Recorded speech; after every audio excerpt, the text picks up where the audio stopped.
Hey, welcome to Pilates with Scott. In this routine, we're looking at the lower back mobility stability. Great way to alleviate tightness and issues in the lower back. So let's start relying on the back. Feet, knees hip width apart, pelvis in a neutral position, so small hands worth of a gap between lower back and floor. Shoulders relax away from the ears, palms flat on the floor with the chin lightly tilted to the chest. Taking a breath through your nose. As you breathe out, flatten your lower back to the floor, skim the butt off the floor. Inhale to lower back to floor, butt to floor, come back to that neutral position. That small hand's worth of a gap between lower back and floor. Taking your time, try not to hunch the shoulders throughout this movement. Try not to press into the hands. And avoid the knees dropping out to the side every time we peel the tail a little off the floor. If you need to, stick a ball or a cushion between the knees for extra support and stability. Feel strong through the feet, watch if you don't roll to the outsides of the feet. Tilt and skim off the floor, breathing out through your mouth. Inhale to roll back to the start position. Nice way to limber into the lumbar spine, the lower back area. Tiny movements, feel strong through the feet, feel steady through the knees, feel strong in the thighs. Nice little bit of work for the butt as well. Next exercise is the spine twist, great mobility for the lower back. So when we come back to the beginning, let's take the arms out in line with the shoulders, shoulders away from the ears. Take a breath through your nose, exhale, slowly lower the legs to the right, turn the head to the left. Inhale through your nose to return to the start position. Exhale, dropping legs to one side, turning the head opposite direction. And simply breathing in, pull the belly in to come back to the start position. If you feel quite tight, hunchy around the shoulders, take the arms a little lower and focus on turning from the waist and turning via the neck to initiate the movement. Taking your time throughout, so taking legs, head to wherever you can, depends on how stiff your lower back is and the neck. I would suggest if this is your first time doing this, keep the feet, knees hip width apart. It helps promote a little bit more mobility within the spine. If you're a little bit more of a regular practicer, I would take knees together, feet together for a stronger stretch in the lower back. If in doubt, keep the simple option, feet, knees hip width apart throughout the movement. Nice way to limber up the lumbar spine.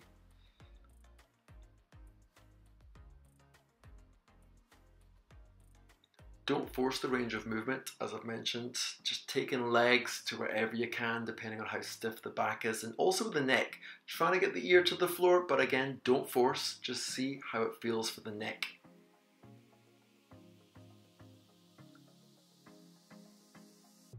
Next move, knee drops. Placing fingertips onto the hip bones to hold the pelvis in place. Take a breath through your nose.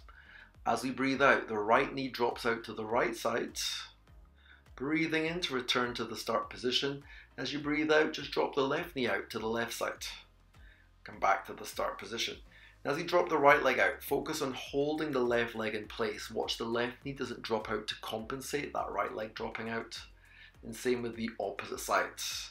So whatever leg we drop out, I tend to focus on the non-moving leg. So trying to stabilize the pelvis, don't move it. And trying to stabilize the leg, don't move that either. Be light with the feet. Very easy to press through the feet as we work this movement.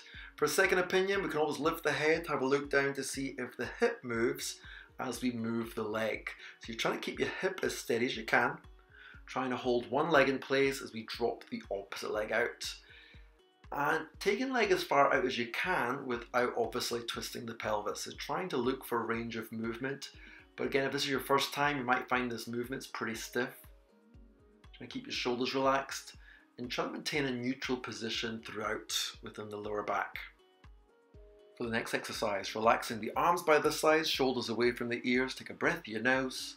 As you breathe out through your mouth, lengthen the right leg south. Breathe through your nose to bend the leg back to the start position. Alternate the legs, reaching out, breathing out. Breathe through your nose to bend the leg back to the start position. As you lengthen legs south, try to avoid your back overarching. And watch the hip isn't rocking left and right. So it's like you're sitting on a scale or two scales, one under the left butt, one under the right butt. As we lengthen legs south, trying to be steady through both scales. And also be light with the feet. So whatever leg we extend, try not to press into the opposite foot. So be light on the floor with the feet, feel heavy through the sit bones. For a second opinion, place one hand under your lower back, pressing lower back into the bottom hand, fingertips on the belly to gauge if the belly bulges, and also just to double check that your back isn't overarching. So literally molding your back in this fixed position to try and hold the pelvis in place. Lengthen out, breathing out. Breathe through your nose, think breath to rib cage as you return to the start position. This is a great stability exercise for the pelvis, which is a great way to strengthen up your midsection, your lower abdomen, and great support for your lower back also. For the next move, if we roll onto the sides, so lying, back is straight, bring the knees in front of the hips, legs bent at a 90-degree angle, make sure the hip is stacked, tuck under your bottom shoulder, drop the head to the floor. Option, use a cushion or a block under the head for neck support. Breathe through your nose. Exhale, lifting the arm, turn from the waist, open chest. Can we get the shoulder to the floor? Maybe. Breathe through your nose to lift the arm to the ceiling, come back to the start position. So as we breathe out, initiate from the waist to lift the arm, open the chest. So you can try and open chest and take the arm to the floor. That doesn't matter if you can't quite manage, depends on how stiff your back is. And as we turn via the waist, if you're pretty tight, allow that top leg to lift if it needs to. It'll naturally lift if you're tight, so don't physically lift it, it will naturally lift. If this move feels pretty simple, then lightly clamping the knees together, it's like you've got a 50-pound bull between the knees to create more of a stretching feeling in the back as we rotate. Slower the breath, the slower the movement. And as we turn via the waist to open chest, follow the fingertips all the way back, so a little bit of work for the neck as well. It's another great mobility exercise for stiff, tight backs. So come to a seated position. Cross the ankles, relax the shoulders, press the fingertips together. Wing out the elbows to pull your shoulders down, breathe through your nose. Exhale, turn to the right via the waist. Inhale to come back to the start position. Exhale, steer via the waist, turn the body to the left. Inhale to return to the start position. So as we turn via the waist, trying to be steady through both sit bones. So it's like you're sitting on two scales, one under each sit bone. As we turn the waist, check we're not veering over to one scale more than the other, i.e. one sit bone more than the other, and try to relax the shoulders throughout. This particular spine twist is a great one for concentrating mobility within the lower back area. Trying to relax the shoulders and trying to keep the neck aligned with the rest of the spine. Hence the index finger under the chin and your thumb just above the sternum, your breastbone. Again, slower the breath, the slower the movement. And as we work this movement, be aware of how it feels in the sit bones. Check we're not wiggling from one sit bone to the other. Chest opener on the other side. So same as before, knees in front of the hips, legs bent at a 90-degree angle. Hand on hip to just adjust the pelvis, tuck under your shoulder, and have the hand on hand. Take a breath out, turn the waist, open chest, maybe the shoulder touches the floor, breathing in to return to the start position. Now, if you're pretty tight, you might find you can't get the arm all the way back, or you might find the top knee will naturally lift off the bottom knee. If you've got neck issues, you might want to place a cushion under the neck for extra neck support. That just depends. Otherwise, if the head's resting on the floor, you get a bit of a stretch down the side of the neck. So go with how your neck feels on a particular day. We get the good days and the bad days. This side might be the easier side, or it might be the tighter side. So again, take your time, focus on the breath. Slower the breath, the slower the movement. So taking your time. And initiate the movement via the waist. Peel the chest back to help drop the shoulder maybe to the floor. And then just slowly return, breathing in, come back to the start position. Once you're finished, rolling onto the back. Turn your palms up, roll your shoulders back, pelvic rocker.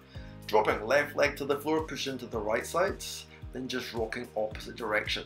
So small rocking action side to side. Notice shoulders are pinned to the floor, palms turned up to open the chest, eye gaze to ceiling. I'm just simply rocking from one hip to the other.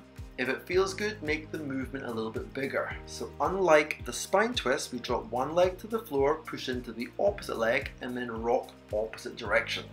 Spine twist, we drop both legs to the side to twist the spine. Pelvic rocker, we drop one leg to the side to twist the pelvis. So this is a nice limbering exercise for the lower lumbar spine, nice mobility exercise for the hip flexors. And it's trying to keep the upper body fixed, so allow your lower body to do the talking, so to speak. Literally trying to steer the hips to the side of the room. Taking your time with the breath. Again, this is a great exercise. You can do this any time depending how stiff your back is. Just drop to the floor. This is a nice simple move just to try and loosen off tightness in your back. Once you're finished, hug your knees in, hands to shins, shoulders pull down, chin tilts to the chest, press the lower back to the floor. For more information on Pilates, check out my website, pilateswithscott.com, and for more Pilates videos, remember, click the subscribe button. Thank you.